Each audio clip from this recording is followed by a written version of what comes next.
In 2005, as Hurricane Katrina tore through Louisiana, entire neighborhoods vanished beneath the floodwaters. But in a small town outside Baton Rouge, 5 children disappeared, not to the storm, but to something else. Tonight, we'll revisit a mystery the flood could not wash away. A story of 5 names whispered in the dark, and the chilling discovery made 7 years later by the creek that had once swallowed them whole. If you're new here, subscribe and stay with us for more real-life mysteries that time tried to bury.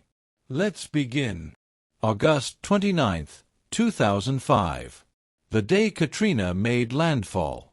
In the small Louisiana town of St. Lorraine, population barely 4,000, most residents were already gone by dawn, evacuating in old trucks and school buses, clutching photos, pets, and faith.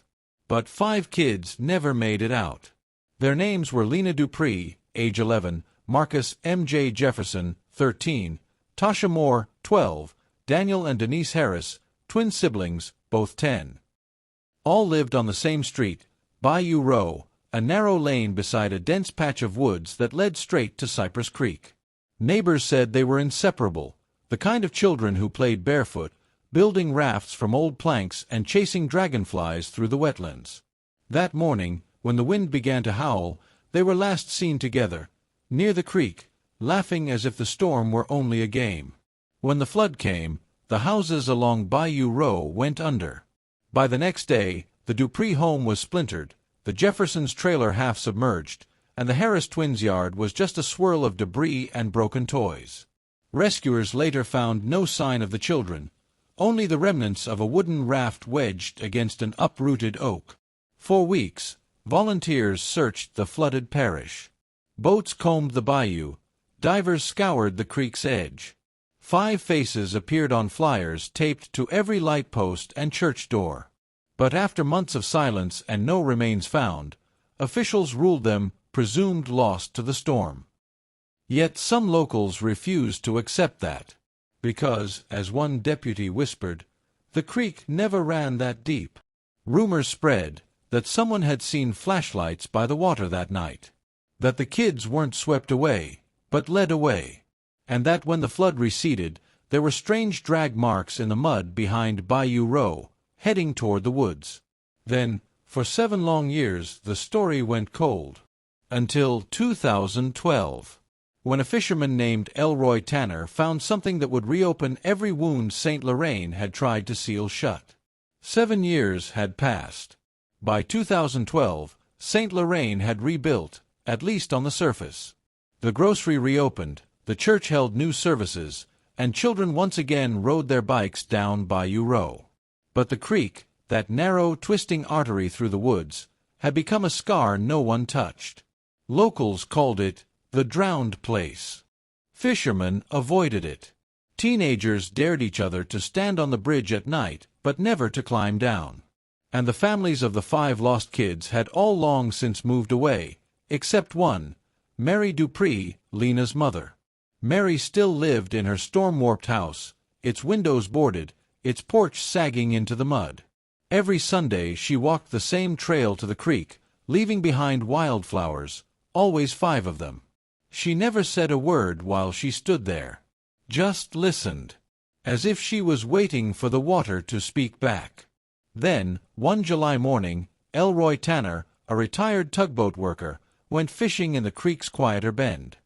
He cast his line just past a fallen cypress and caught on something soft, something that tore the surface like cloth. When he pulled it in, he found a child's dress, tangled in weeds. A faded yellow cotton dress, torn at the seams, caked with river silt. He thought it was just debris, until he saw the name Lena stitched inside the collar. Tanner froze. He hadn't heard that name spoken in years. He tried to tell himself it was a coincidence, maybe just an old garment swept in from another parish. But when he turned it over, something else slipped out of the fabric, a small plastic barrette, shaped like a butterfly. Mary Dupree had described that exact clip to reporters back in 2005. Her daughter had been wearing it the day she disappeared. Word spread through the town in hours. By evening, the sheriff's department sealed off the creek, combing it for more evidence. They found 2 more dresses that week, one pink, one blue, tangled around tree roots and rocks like the creek itself had been keeping them. When the forensic team confirmed the material dated back to the hurricane era, St. Lorraine went quiet again. Old faces showed up at the search site. Parents, former classmates, and Mary Dupree, who stood by the yellow tape, shaking so hard she had to hold the fence to stay upright. Reporters flooded in, calling it the Katrina Creek Mystery. National outlets revisited the missing case. But locals whispered something else, that the creek wasn't giving up evidence. It was returning what it had been asked to keep. That night, Elroy Tanner came back to the water with a flashlight. He told his wife later he couldn't sleep, that the sound of the current had changed since the discovery. It wasn't the usual gentle hiss of water through reeds. It sounded thicker, like something moving beneath it. He swore he saw movement in the current, small, pale shapes drifting just below the surface. Not fish, not debris, but 5 pale outlines, lined up side by side, facing the shore. He never returned to the creek again. After the dresses were found, the sheriff's office reopened the investigation, officially calling it a historical recovery effort. Unofficially, everyone in St. Lorraine knew what that meant. They were digging up ghosts. Specialists from Baton Rouge came in, wearing hazmat suits and carrying flood mapping equipment. They scanned the creek bed, using sonar and ground-penetrating radar. But something was off. The readings showed unusual voids beneath the mud, long narrow pockets as if the ground itself had collapsed in patterns, like tunnels, but too small and too smooth to be natural. One technician described it as the creek's underbelly. Another just said it felt like the place was breathing. Meanwhile, more fabric turned up. Small fragments, buttons, thread, but no bones, no shoes, no remains. The discovery reignited the town's old superstitions. An elderly man named Raymond Booker, who had lived near the woods all his life, told a local radio host that the creek always takes what belongs to it. When asked what he meant, Booker refused to elaborate, only muttering, "They woke it when they built Bayou Row too close." The story spread like wildfire. Churches began holding prayer vigils again. Kids who had grown up hearing about the 5 started leaving little trinkets near the bridge, candies, toy boats, bracelets, as if to appease the creek. And through it all, Mary Dupree stayed silent. She never gave interviews, never spoke to reporters. But one night, her neighbor Clara Mayfield claimed she saw her walking toward the creek with a lantern, well after midnight. When she returned an hour later, her dress was wet up to her knees. And on her porch, she laid out 5 new flowers, lilies this time, one for each missing child. The next morning, something extraordinary happened. Water levels in Cypress Creek suddenly dropped, exposing a part of the creek bed that hadn't been seen in years. In that exposed silt, near the bend where Elroy had fished, was a metal cross driven into the ground. Rusty, crooked, but deliberately placed. The cross wasn't there during the searches in 2005. It wasn't there when the radar scans were done just days before. And yet, there it stood, clean of algae, as if someone had placed it overnight. Investigators took it in as evidence, thinking maybe it was a remnant of an old memorial. But Mary Dupree, when she saw it on the news, whispered something only her pastor heard. "That's not a memorial. That's a marker."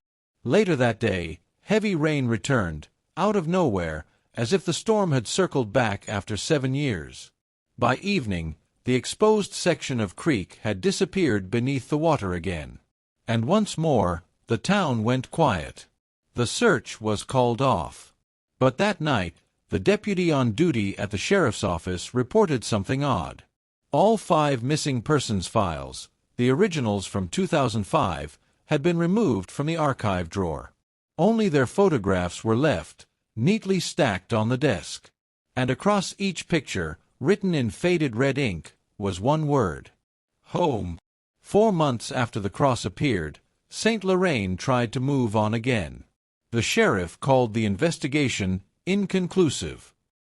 The search teams left, and the national reporters packed up their cameras, leaving behind only mud tracks and unanswered questions. But in small towns like St. Lorraine, the past doesn't stay buried, it waits. And sometimes it calls. By October 2012, Bayou Row was mostly abandoned. Only a handful of families remained, and Mary Dupree was still one of them. She rarely spoke to anyone, except the pastor of New Grace Church, who had started recording her weekly confessions. He never meant to keep them as evidence, just as comfort for a grieving mother. But in one recording from late October, Mary's voice trembled. "They came back, Father. They came back, but not the way I prayed." When asked what she meant, she said the children were in the water but not of it. That their laughter had returned on certain nights when the wind blew from the creek. The pastor didn't report it. He chalked it up to grief, until the following Sunday, when something strange appeared outside the church doors. 5 pairs of muddy footprints, each smaller than the last, leading from the steps back toward the woods. No rain had fallen the night before, and there were no child-sized prints anywhere else in town. The sheriff investigated quietly. He ordered the prints photographed and measured. They matched the shoe sizes of the missing kids. All 5. He locked the report away, because by then, no one wanted to reopen the wound, not officially. The town had already suffered too much from the attention, the fear, the whispers that St. Lorraine was cursed. Still, things continued to happen. At the old Harris property, new owners claimed to hear tapping sounds from beneath the porch, always 5 slow knocks. A local teacher found her classroom windows smeared with muddy handprints one morning, 5, perfectly aligned. And then there was Elroy Tanner, the fisherman who had found the first dress. In early November, he left town abruptly, leaving behind his boat, his gear, and his dog. His wife told neighbors he had started having dreams, the same one every night. 5 children standing in the creek, looking up at him, each holding a flower. Before he left, he told her, "They don't want to be found anymore. They just want us to remember." That winter, heavy rain came again, flooding the creek. For 3 days, the water rose and swallowed the lower part of Bayou Row, right up to Mary Dupree's doorstep. When it receded, her flowers were gone. And in their place, lined neatly on the porch rail, were 5 small barrettes, each one shaped like a butterfly. No one saw who left them there. That week, Mary Dupree packed a suitcase and left St. Lorraine for good. Her house remains empty to this day, a sagging shell surrounded by reeds and cicadas, with the front door still marked by faint water lines. Locals say that on quiet nights, you can still hear the creek. But sometimes, when the wind changes, it doesn't sound like water at all. It sounds like children laughing. By spring 2013, the creek had calmed again. Tourists had stopped coming, the media lost interest, and St. Lorraine faded back into its slow, humid rhythm. But for the people who stayed, the few who couldn't leave, something in the air still felt unsettled. The new sheriff, Deputy Collins, decided to review the case privately. He wasn't chasing headlines. He had grown up in St. Lorraine, played on Bayou Row as a kid, and remembered the day the 5 children vanished. He wanted closure, not for the town, but for himself. He went through old evidence, water-damaged reports, faded photos, half-legible witness statements. Then, one afternoon in early May, he noticed something odd in the chain of custody log for the dresses found the year before. All 3, yellow, pink, and blue, had been sent to the state lab for analysis. But when the results came back, there was an additional note handwritten at the bottom. 2 more garments recovered, not logged, awaiting ID. Collins searched the evidence room. There were no new entries, no new boxes. But when he looked inside one of the unmarked containers from the creek site, he found 2 more dresses, still damp, folded neatly in plastic. 1 green, 1 white. That made 5. They were labeled only by small tags with dates, April 12th and April 13th. But the handwriting wasn't any officer's in his department. And on the inside lining of the white dress, faint but visible under light, were the stitched initials, D.H., Denise Harris. Collins froze. Those dresses had appeared after the investigation was shut down. Someone had returned them quietly. He pulled the lab reports again. None mentioned new recoveries. No one had signed for them. The chain ended in silence. That night, Collins drove out to Cypress Creek with a flashlight. He said he just wanted to see it for himself, one last look before locking the case away for good. He parked near the bridge, walked down the slope, and stood by the waterline. The air was heavy, thick with that damp sweetness of bayou soil after rain. The creek ran slow and black under the moonlight. He laid the 5 photos of the children on the ground, side by side. 5 faces smiling, frozen in time. He whispered their names, Lena, Marcus, Tasha, Daniel, Denise, one by one. And when he finished, something in the current shifted. The surface rippled. Then, 5 small patches of fabric floated up, soft, weightless, like petals, before sinking again beneath the current. Collins said later that the water didn't feel cold. It felt warm, almost like a hand pressing against his. He left the creek that night and sealed the case permanently. His report was 1 sentence long. All accounted for. No one in town ever saw him by the creek again. But every August 29th, the day Katrina hit, 5 bouquets appear by the bridge. Different flowers each year. Always fresh. No one knows who leaves them. No one ever takes them away. And when you stand there at sunset, the air still smells faintly of lilies. Like something beautiful once tried to come home. The flood took homes, memories, and countless lives. But what it left behind in St. Lorraine was something even deeper, a silence that never washed away. 5 children lost to the storm. 5 dresses returned to the water. And a town still listening for the laughter it once knew.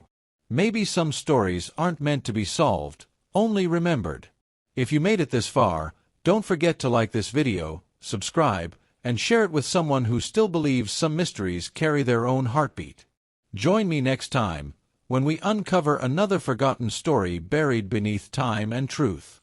Until then, stay curious, and stay safe.